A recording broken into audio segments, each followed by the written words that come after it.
tools that politicians use to kind of keep you kind of perplexed, like, that sounded like it might be right, but I'm not really sure. So then you don't really question it. You just kind of go along with it. It's not necessarily complacency. Sometimes it's just not understanding what he's saying. For me, what I figure is this. I have so many months in a given year that I'll be in the House, and we'll be in session. The rest of that time, I have an obligation back here. I have a fiduciary and moral responsibility to my constituents, not just the people that vote for me. In the course of that, that's a 40, 50-hour work week at least, just going out and meeting people and talking to people, not just town halls, but actually seeing you face-to-face at home and dealing with you face-to-face. That way you can see me, you can know me, just as real as you. I put on my pants the same way. I jump out of bed, both legs at the same time. Surely some of you do that, right? Well, I figure, like I said, being a representative is about being like the people you represent. You know, I started out in high school putting gas in my car, just working, shoveling out pigsties, bucking bales, changing pipe, all that character building stuff we all do. And in my travels, 10 years in the Navy, to investment executive, to project management in the oil field, done a lot of stuff. I've related to a lot of people. And I think that's the key. If you can't relate to people, you have no business representing them. So that's what I'm going to do.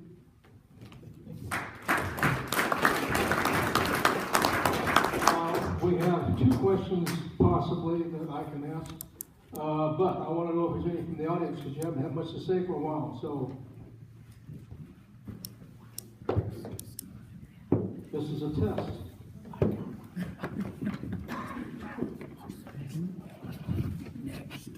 I'd like to address this to Mr. Johnson and Mr. Bogan. Earlier I asked basically the same question. What's going to be your policy on law enforcement on federal lands? I understood Mr. Lucas at one time said it was strictly up to the feds, and the next time he said it was concurrent jurisdiction. Anyhow, what would be your policies?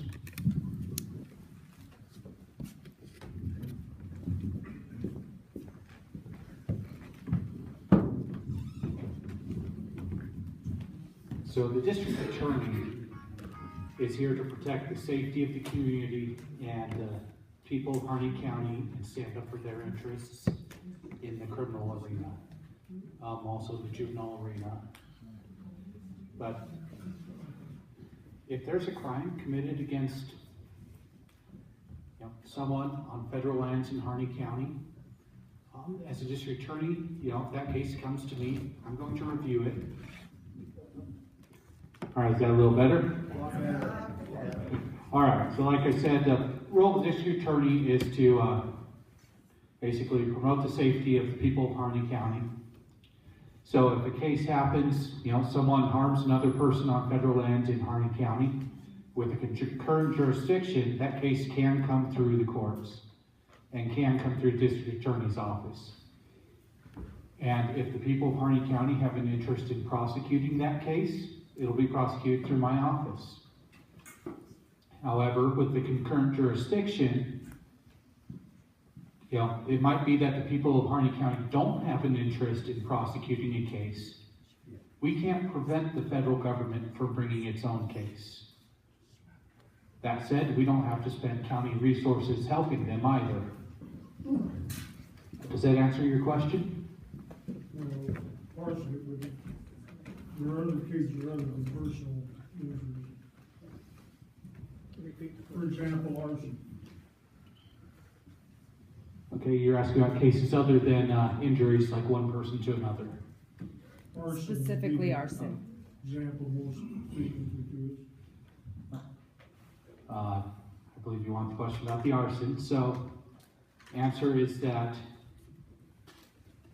if that case comes to my office and it looks like either no crime was committed or it looks like the people of Harney County have no interest in prosecuting that crime, my office is going to review it and make that determination, and nothing will happen.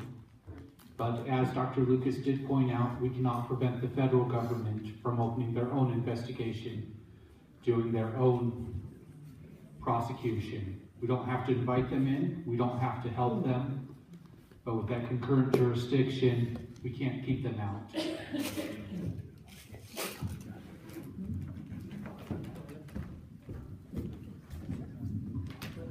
Yeah, okay. Mr. Bobby is right, and I would just echo that. We can't keep them out, but we don't need to have them, that's for sure. But if it looks like a crime has been committed, and then as the district attorney, you swear an oath to uphold the laws of the U.S. Constitution, Oregon Constitution, and the laws and rules of the state of Oregon. So you're bound by the oath to, if it looks like a crime was committed, to pursue that. But if there's a defense or something like that, then it wouldn't be pursued. Okay, we're gonna shift gears. Mr. Johnson. Sorry.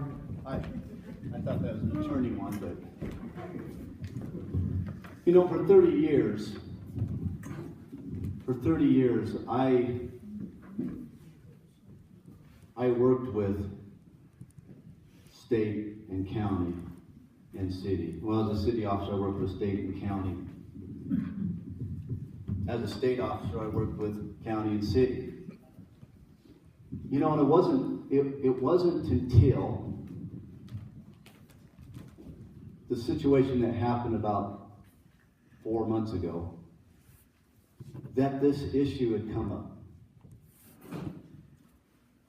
Maybe I was complacent, like Sheriff Ford had talked about. Maybe I was complacent, didn't know about these things. And so my opinion was what the DAs have said. That's how we worked. That the federal government had jurisdiction over federal property. That's how we worked it. I didn't know any different. That the county had jurisdiction over the county, and that the state troopers ran up and down the highways. That's what we did. This is what I would say to that question.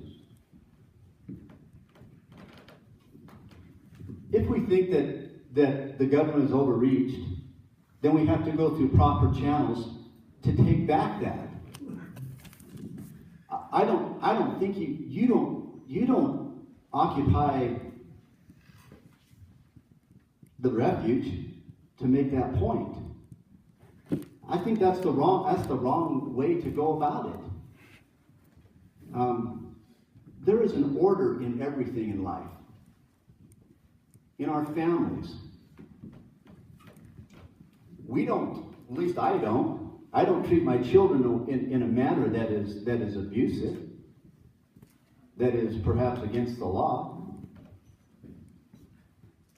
And so in everything, such as that, you don't go and occupy a federal building just because you disagree with the federal government. There is an order in things. I've experienced that order in things in going against individuals, going against cities. I didn't occupy the city hall, but you do what is right, you do in order, and until somebody says that the federal government doesn't have a right to be here, it's kind of assumed that they're here. That's what I assumed for 30 years. But if we want change in that, we have to change that. Don't take over buildings and things. I don't know. What about the Hammonds case more than the refuge? What about the Hammonds case? To be truthful with you, I didn't hear much about the Hammonds case until the 1st of November. The 1st of November. And so I don't know much about the case. I haven't read the case. I know there's a lot of feelings about that case. If I was to take it just for the 139 acres that they burned, seems a little unreasonable, because those kids up on the hill on 4th of July last year burned a whole lot more. But I don't know the case very well. It's really interesting. I stopped Mr. Hammond about 2 times before I retired. And they were great contacts. I stopped him, and you know, he was going fast. Well, especially the last time, he was going really fast. But as I had that opportunity to meet with him and to see him and to look into his eyes, I saw some great weight upon his shoulder. Huge weight. The last thing I was going to do was give him a citation for going too fast. I just feel for this whole situation. But I don't know the case well enough to make a judgment on that. I just think we have to do what's right in the proper order. We have a new arrival. Mr. Cuff is going to run for governor. I've been. Well, you are. I am. You are. So come up here and tell us about yourself, why you're running for governor, and then I got a really good question for you if you don't take too Can I long. answer that question on the Hammond case? Okay, because I read the case. I know what it said, so I'll just give you a little intro. Hold it close. Hold it close. There you go. Is that good? Can you all hear me? I'm Bruce Cuff. The slogan for the campaign is "Enough is enough. It's time for Bruce Cuff." That's my slogan. And the reason, I was raised in Brooks, which is a farming community just north of Salem, and I currently live in a little town called Mahama, about 25 miles east of Salem. My dad was a barber for 43 years, so I got a lot of common sense solutions for the state of Oregon in that barbershop. Roy, you know what they ought to do? They ought to do this. And then another guy would say, you know, that's a good idea, but we could tweak it a little bit like this. And they go back and forth until they had an idea they could implement. One of them I heard in the barbershop is, why don't they kill them sea lions on the coast? There's too many of them. Nobody thought about that? So I started asking questions. There's 400,000 sea lions off our coast. They said we need 100,000. There's 300,000 we could make into gloves and boots and hats and start an industry on the coast. And you have some salmon. Right? That's right. Because you know why the salmon's disappeared? Because of sea lions. There's no fish in the estuary anymore because the sea lions got them all. So common sense solutions. So I went to Oregon State for a couple years. I met my wife there. We experienced the Kiss of '81, which was, we set a world record for the number of couples on a football field kissing for 15 seconds. And you know, we've been married 34 years, and we got 4 kids and 3 grandkids. So that kiss got her away from all those Farrah Fawcett boys from California that were chasing her at Oregon State. So I edged them out. It was good. I spent 4 years in the Army, a little over 4 years in the U.S. Army, spent most of it in West Germany. My 2 oldest children were born over there, Tabitha and Josiah. And I worked for a tire company for about 15 years. I have a degree from Willamette University in political science, so I've studied the Constitution over many years, not just at Oregon State, but even after that.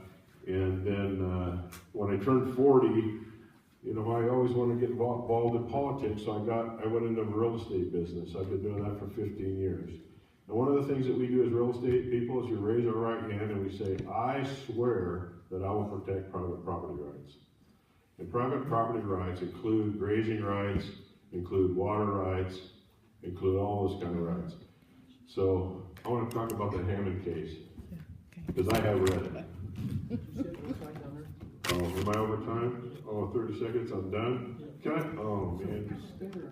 That was just for his bio, Bill. The bio was 2 minutes, and everybody else got 2 minutes. So Okay. you know, I've been the bad sign Nobody told me keeper. I had 2 minutes, so. But how long it takes 20 minutes to cut a head of hair, you know that, right? Here's a question for you. Our governor has taken many executive actions without legislative approval. And the legislature has put emergency clauses on all the bills they pass, which common sense would indicate they aren't emergency issues, but the population cannot bring them to a referendum to vote on them if they're an emergency emergency clause. What's your status and feeling about all that? It's called a veto. Veto. Bill comes there, it's got an emergency clause, shouldn't, you veto it, it's done. But she won't veto. No, I won't. Okay. I can't help her, she's an idiot. What do we do with her? She needs to go back wherever she came from. So. Oh, there's no Cape Brown supporters here? You know what, I've registered over 100 Democrats to vote Republican because they're not voting for her. I'm telling you, they're not voting for Cape Brown. How many Democrats we got in the room? None? Zero? What's the question? How many Democrats we got in the room? Can I ask that question? Because you can't vote for me in the primary if you're a Democrat, so you might as well, I brought some voter registration cards. So if you're a Democrat, you can re-register as a Republican, vote for me, okay?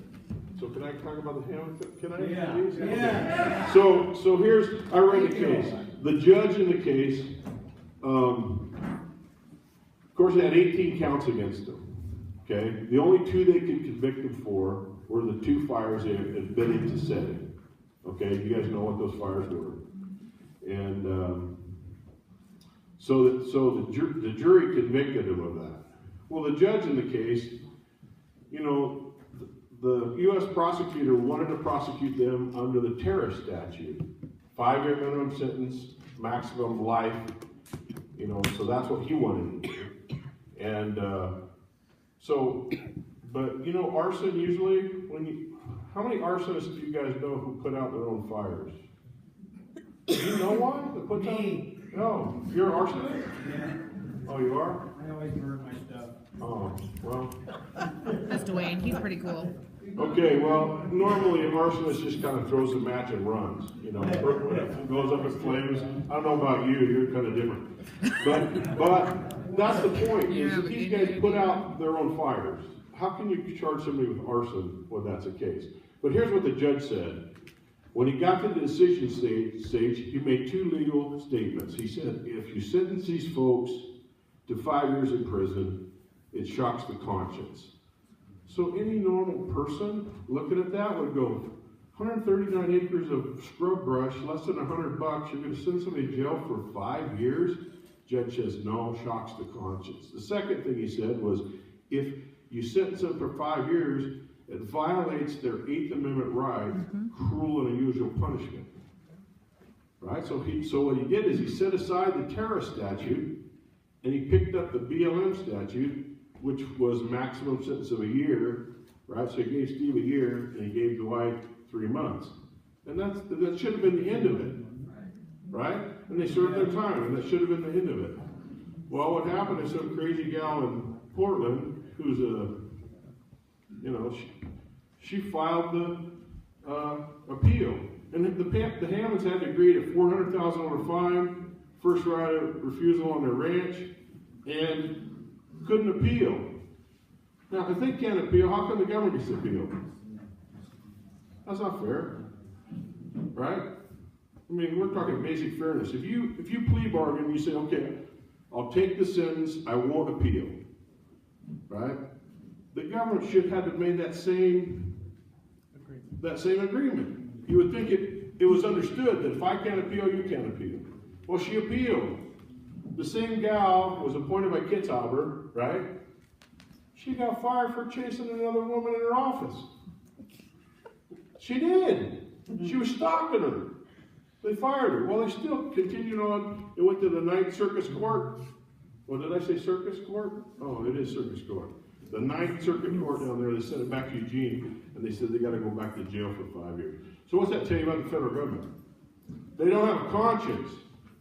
The judge said if you sentence them to 5 years, it shocks the conscience. What's that tell you about the feds? They don't have a conscience. Number 2, they don't care about violating your 8th Amendment right of cruel and unusual punishment. Yeah. So, none of this would have happened if we'd had a governor that would have just said, sorry, you don't have the right to be here. So, I brought some information back there about state sovereignty.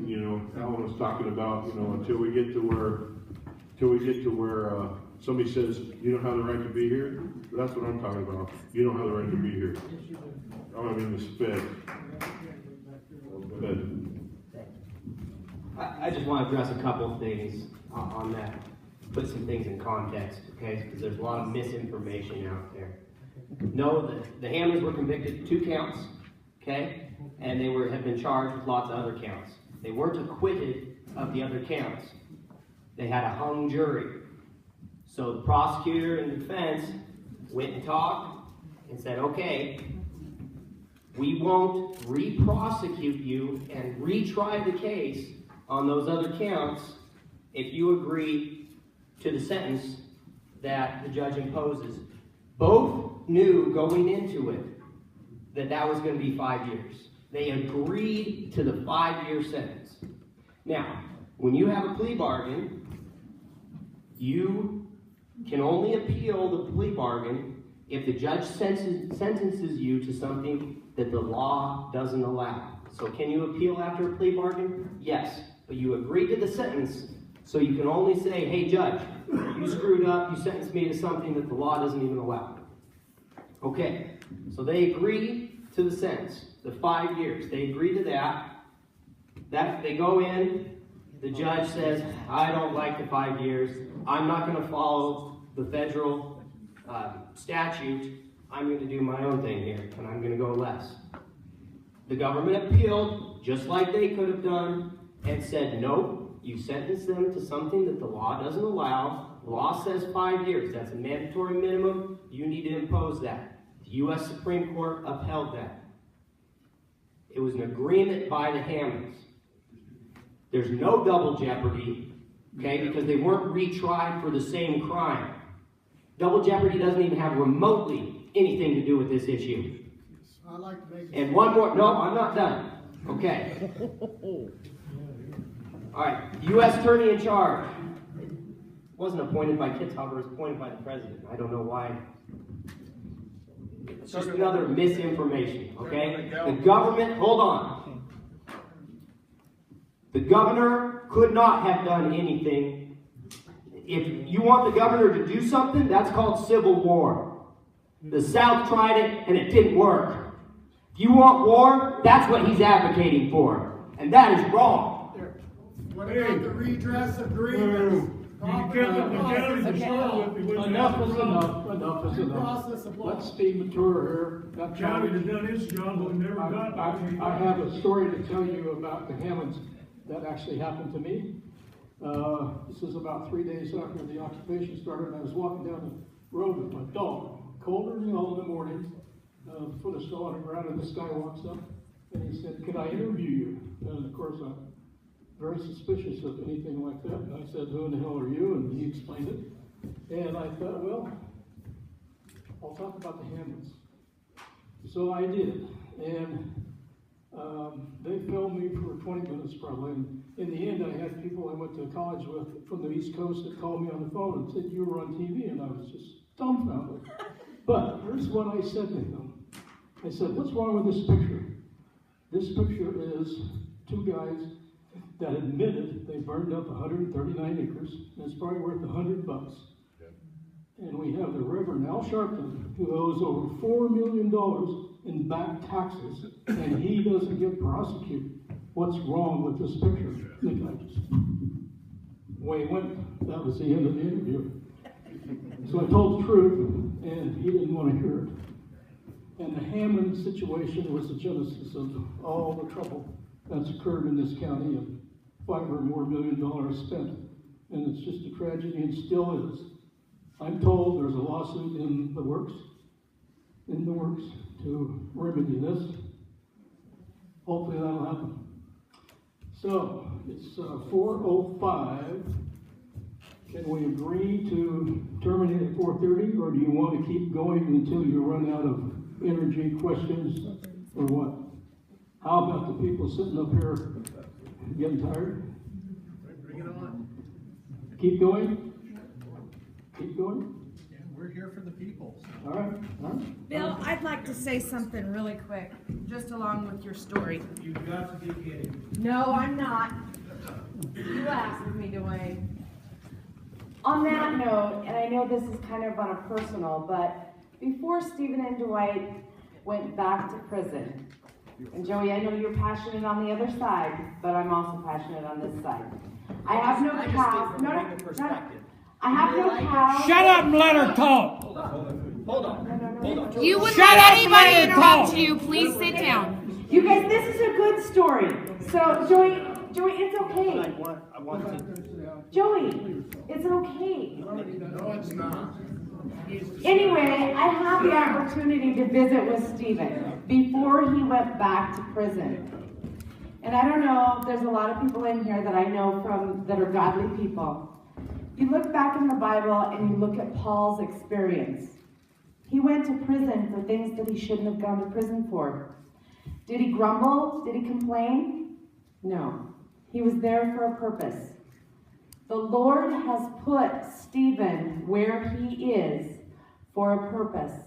And what that man said to me was, if I can make one soul, if I can service one soul to come to Christ while I'm here, I have served my purpose. You know, I don't have a dog in the fight. I don't have any cows to graze, and I don't have any grass to grow.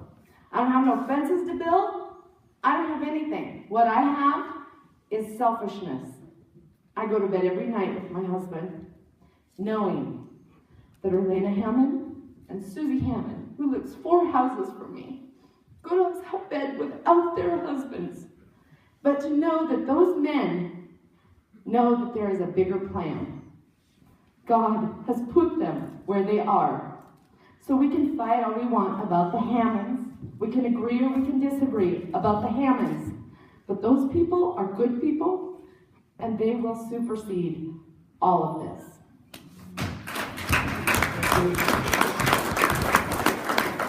Yes, sir.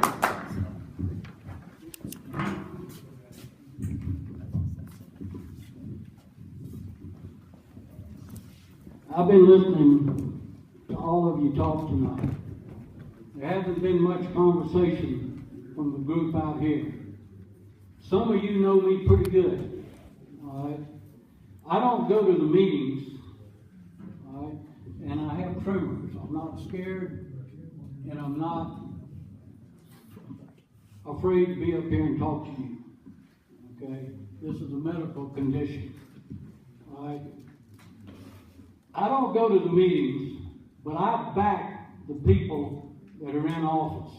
And I got my way of doing it. If you put your time in, okay, to represent me, and I vote for you to be my leader in this community, all right, I've got your back.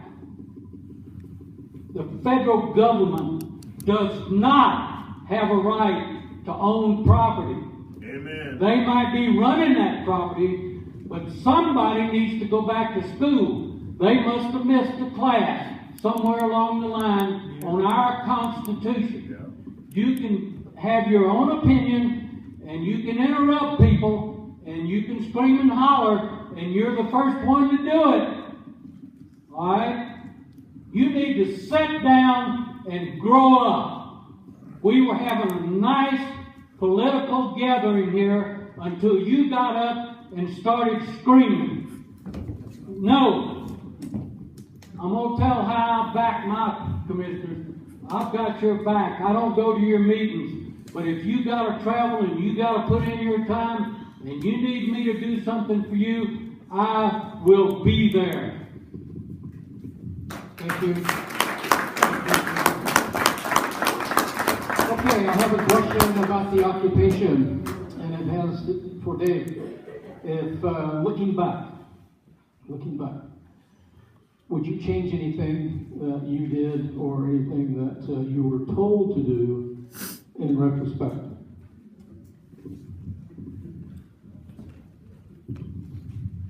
Well, we're talking about going back to school. That's a class I didn't get, so the occupation stuff. It was an entire learning experience all the way through. I asked around to more experienced sheriffs and said, what do I do?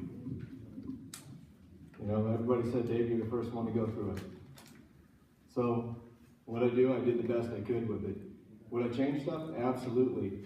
Alan pointed out earlier, I think it was Alan, said that, you know, hindsight's always better than, or maybe it was her foresight, that's what it was. Yeah, looking back, there's a lot of stuff that I would do differently if we had to go through it again, and I hope to God we never do.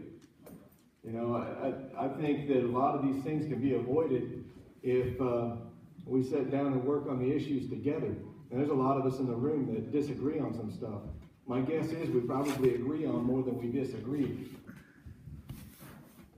We sat down to start working on the issues at hand and working through these things. Instead of getting mad and fighting back and forth with each other, we're probably going to cover a lot more ground. Our government's got broken pieces at every level. Every level. And, you know, we can't fix those without the people giving their input. I mean, being here today like you're doing, Monty showing up like you did down there for that deal, I think it was a good thing. It shows that people want to have input. And I met with the Secretary of the Interior. I got a phone call and said, hey, this lady's over in the courthouse and wants to meet with you. You know, we didn't talk about law enforcement stuff when I sat down with you. I talked about the fact that people want to know that they have ownership in our government. You know, as county sheriff, my job is outlined by law. It's mentioned in the Oregon Constitution. It basically says refer to the law. Look up the law and it'll give you what the parameters for that job description are. That's not what we talked about when I was in there. I talked about the fact that people want to have a say in what happens in their region. Our culture here in Eastern Oregon is entirely different than it is on the other side of the rocks. Okay, those folks over there don't have a clue what you go through out here. You know, Mr. Cuff mentioned he served in the Army. I appreciate that, because I'll tell you what, I don't want anybody representing me that's never had blisters on their hands or blisters on their feet, because I served 21 years in the military in combat tours in 2 different continents. I folded that flag over 40 caskets. We cannot fix our problems if we as citizens don't step up and work together. We're not going to agree on everything. Not everybody's going to have a greenhouse when you drive down the street. We have to work together. We're going to disagree on some things, but it doesn't mean that we have to go on hating each other. Doesn't mean we have to drag each other through the mud. It means we have to sit down at a table and work through things. Like Tom pointed out, he just wants the best candidate to get into office. He wants the best representation that we can get in this county, and across the state, and across the United States. And I say we take an active approach and we step forward and do that. Are there things I do different? You bet. But the way it was handled is the way it was handled. If it happens again, yes, we're already working on plans on how we could lean less on outside agencies. But the fact remains that in this community, and I know I don't want to pay more taxes, but in this community, unless we increased our tax base significantly, the resources we have is what we have to work with. Thank you.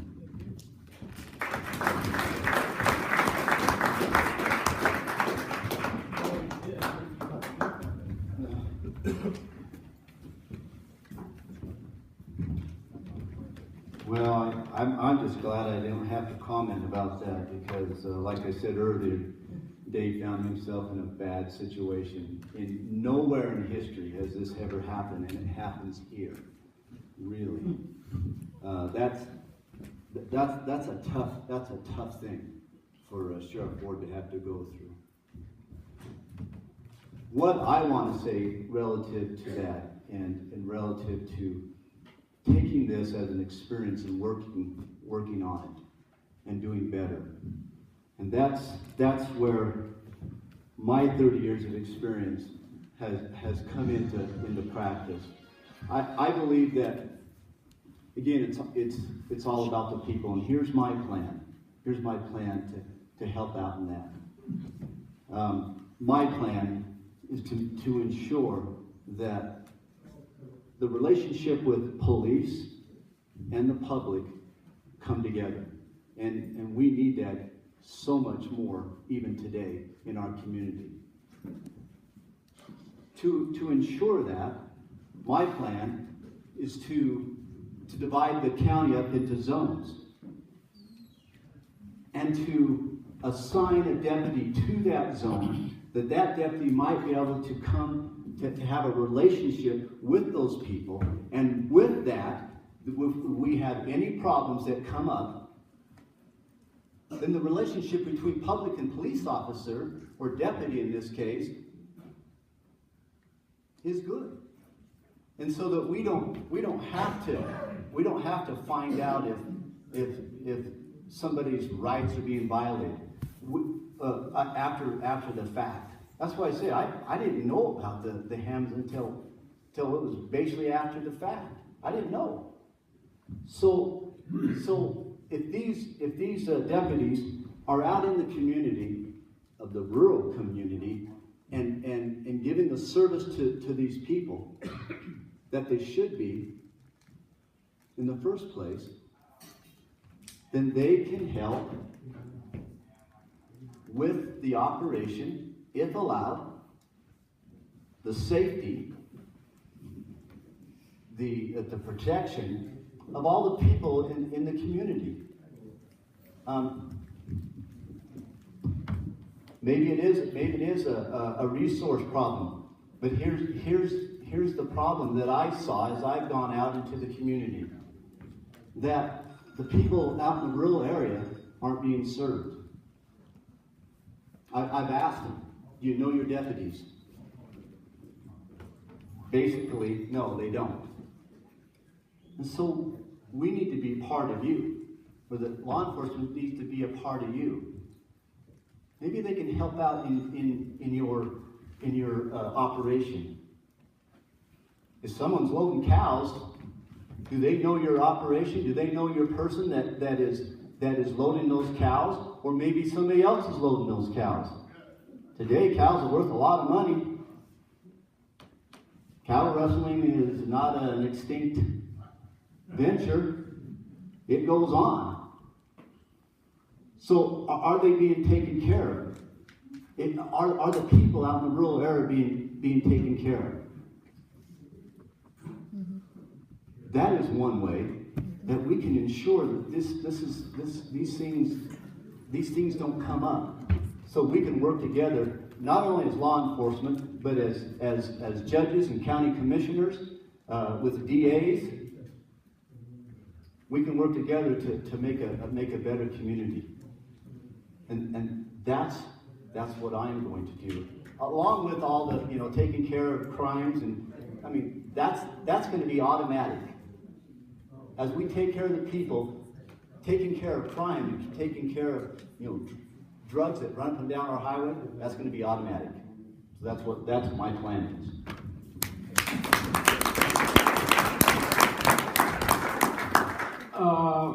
Any questions from the audience of something we haven't covered yet? Anything we haven't covered that you want to talk about? No, I was helping you. Oh, you're Dwayne in the back again.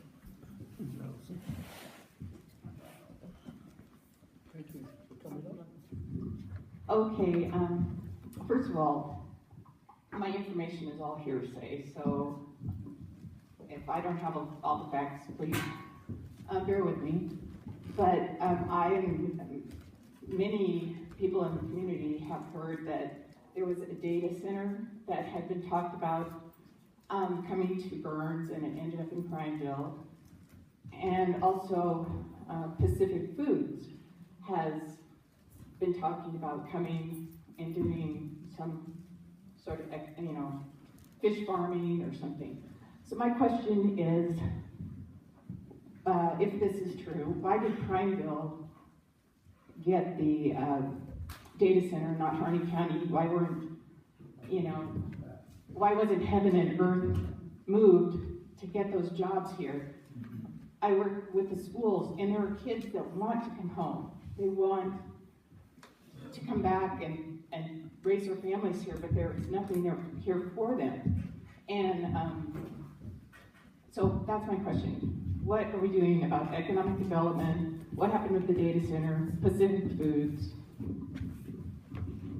Economic development, and that was going to be my question if we didn't get a question. Thank you very much. So who wants to respond to that? No, it should be a local person first. So, the data center first, we were looked at somewhat. One of our downfalls is we didn't have enough water supply for their cooling towers. I know it's got any great guns over there, but it's also has not been the employment boom that they've wished for. They don't employ a lot of people. Just in the last month, we've had a meeting with a company called LSN, who brings the fiber optics into Harney County. They are expanding more, and we're gonna be going, they have contacts for call centers, which do employ more people. So it was logistics, as far as infrastructure and water for the data center. Pacific Foods, still in the plans. They told us up front it would be at least 5 years down the road before we saw anything happening. They purchased a ranch out on Double O Road. They have purchased the Palmer building out at the industrial park. The CARP has begun. They actually started doing some of that processing last year, my understanding, unless the water dropped too low that they couldn't do it, but they were actually to that point. And they're also talking with a group in town that's looking to take over the old McAllister building at the far end of Broadway. And Pacific Foods has talked to them about using warehouse space there for product that they will be assembling. You know, as much as we'd love to kick the investor in the boot and get them going faster, they are the investor. And they were upfront with us and what they said, how long it would take. And, you know, it's there. We're still working.